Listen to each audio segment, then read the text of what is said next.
For the past 2 years, me and two friends of mine had a podcast called The Thompsons, a Simpsons podcast, in which we talked about our favorite episodes of the well-known American sitcom animated classic. We mainly focused on seasons 1 to 8 because, well, the three of us consider those the golden age of The Simpsons. And every 2 weeks, every fortnight, every 14 days, we talked about a new episode. We each picked one of our favorites, and then we had a recording session of up to 3 or 4 episodes. So we only had to come together every 6 or 7 weeks because, of course, we have busy lives and busy schedules. Now, for one reason or the other, a few months ago, we had to quit. We had to stop the podcast after 46 episodes. And, well,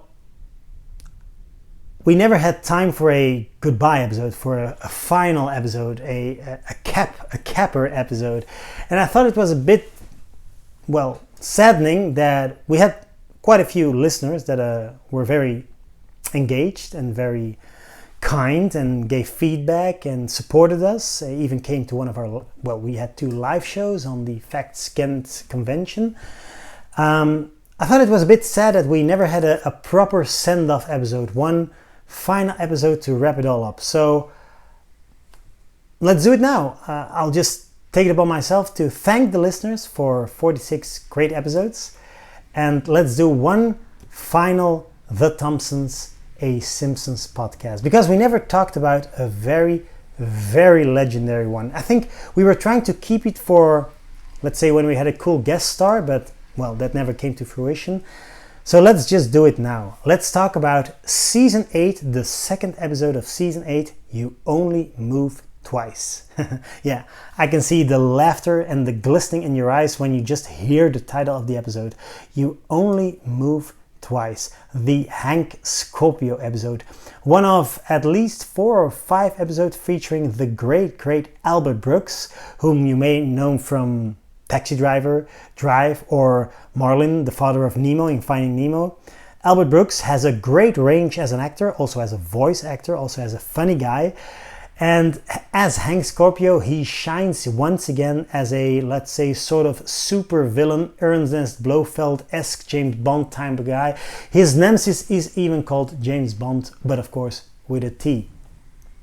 The episode starts out by Hank Scorpio's company scanning for someone gullible, someone nuts enough to move from Springfield to Cypress Creek, a town just a few miles ahead or up the road. And they're looking for a new assistant manager or whatever it is. It's just, of course, it's a front for the world domination plans of Hank Scorpio, but we only find that out in the final 5 minutes of the episode. We are led to believe that Hank Scorpio is an upstanding guy, a cool guy. I think first they ask Smithers, and then, of course, it's up to Homer. Homer falls for the bait. Homer says, yeah, sure, I want to move to Cypress Creek, without, of course, consulting his family. And what's actually sad about this episode, Homer is really doing a great job. He really feels respected and beloved by Hank Scorpio, and Hank is also very content of Homer. The both have a great rapport and they seem to understand each other quite well. They bounce off of each other. Homer never had this with Mr. Burns, but Hank and Homer, they immediately hit it off. They talk about funny things, they talk about walls, they talk about sugar, they talk about cream. And Hank, for all his madman-esque capacities and capabilities and mindset, he really comes to respect Homer. Well, not even comes, he respects Homer from the very beginning. He sees Homer for what he is and he values him as a person. Quite the opposite of what Mr. Burns does, or, well, never does. He can't even remember Homer's name. So it's always, I think it's a little sad to see that Homer finally finds something he's good at. His motivational skills with his subordinates, they're great. They up the ante, they get the work done. Homer is actually a great manager. He has the money, he buys himself a new hat. He feels content, but of course there's always a downside. In Dutch we say, there's an opposite side of the medallion or of the doubloon. His family is not happy in Cypress Creek. Lisa is allergic to the fauna and flora of the nature. Bart well, without Mrs. Krabappel, he gets held back where he should belong, because he is not the brightest student of the bunch, not the sharpest knife in the toolbox or in the shed. No, sorry, he's not the sharpest tool in the shed, or not the sharpest knife in the cupboard. So yeah, he gets held back. He gets sent back to kindergarten. And Marge, because the Cypress Creek is so futuristic and so advanced, she does not have to work very hard. She doesn't have to clean house. She doesn't have to tidy up. So she gets addicted to alcohol. She starts drinking during the day. So it's really, again, sorry if I'm repeating myself, but I think it's really sad that Homer does such a good job, but his family is unhappy. So in the end, which of course makes Homer the sweet guy that he is, in the end he decides, well, my family's happiness is more important than money and fame and acclaim and a great boss. So they move back to Springfield. Homer gets sent back to his old boring dead-end job. And well, the status quo, as always, is maintained. So the next episode, there's no Cypress Creek, there's no Hank Scorpio, even though he just did a major coup, a major attack on all the world leaders. In the final minutes of the episode, you can see him carrying out his attack, and he's actually succeeding. And for his help, Hank sends Homer the Denver Broncos, which is apparently, well, I'm not a sports connoisseur. I wish Mathieu was here, my podcast co-buddy. He knows all about sports. The Denver Broncos are if I'm not mistaken, American football team. And Homer once said that he wanted to own the Dallas Cowboys, I think. But Hank sends him the wrong team. Still, it's quite cool that he now has a full football team in his front yard. And Hank is still at large, still trying to gain control of the world, as super evil dudes tend to do, super villains tend to do.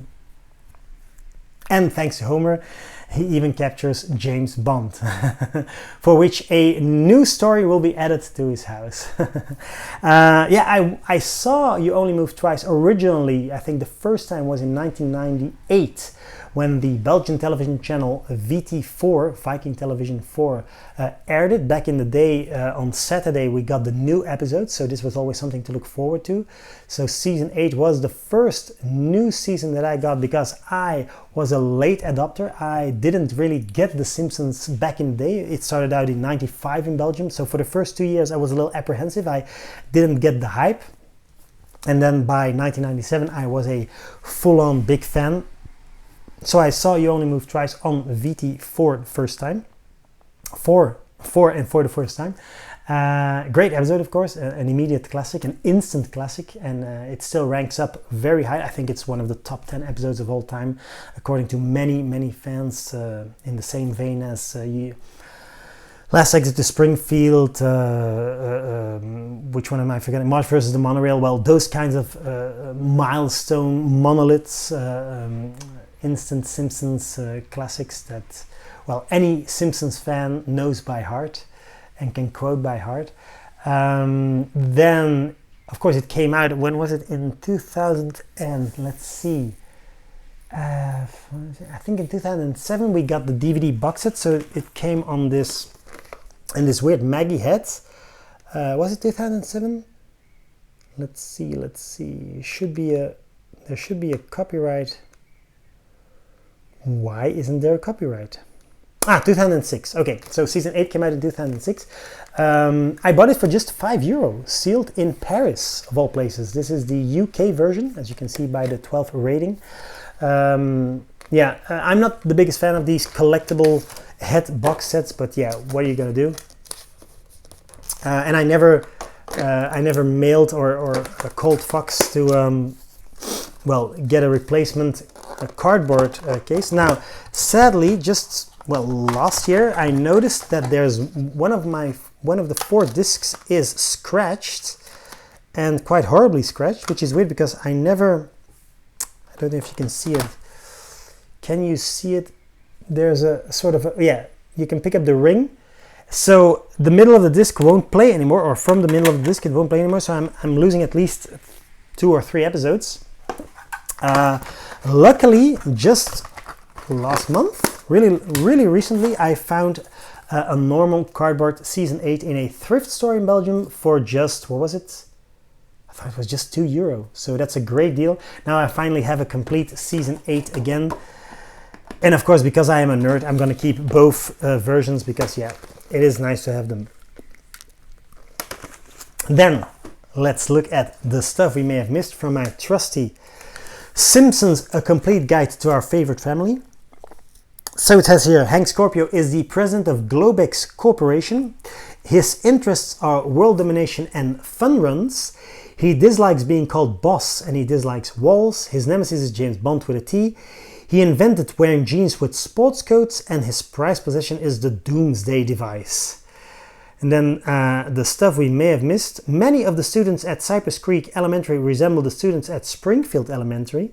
The power sender and TV tray that Homer takes from Flanders originally appeared in March on the Lamb and Lisa's First Word. Cypress Creek Elementary's internet address is http://www.studinet.edu. Back in the day, back in 97, it was still cool to have a 96 even. The episode originally aired in America on the 3rd of November 1996.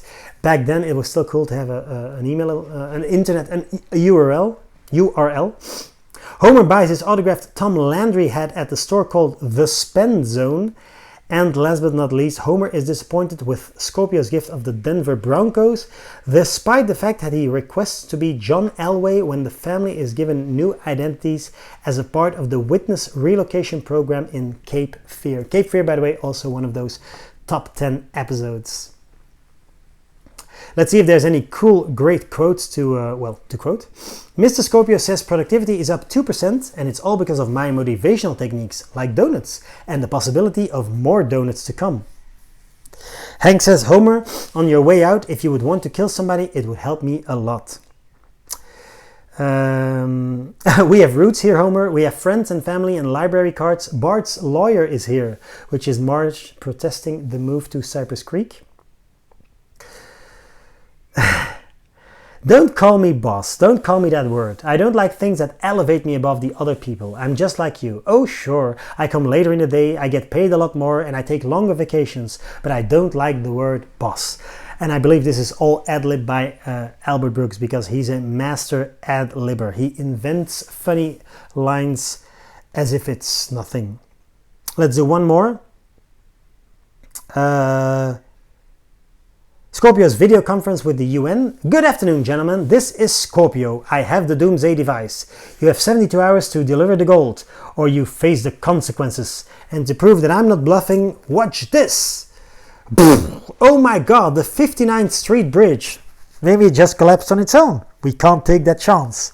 You always say that. I want to take a chance. Or chance, of course, because it's an American show. Yeah.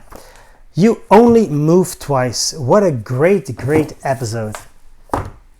And that concludes the Thompsons, a Simpsons podcast. Yeah, I wish we could have continued longer. I wish we could have done all 8 seasons, all 8 classic Golden Age seasons. But, well, you can't always get what you want. Sometimes life gets in the way of other plans, or plans get in the way of life. So until we meet again, thanks for listening to The Thompsons, a Simpsons podcast.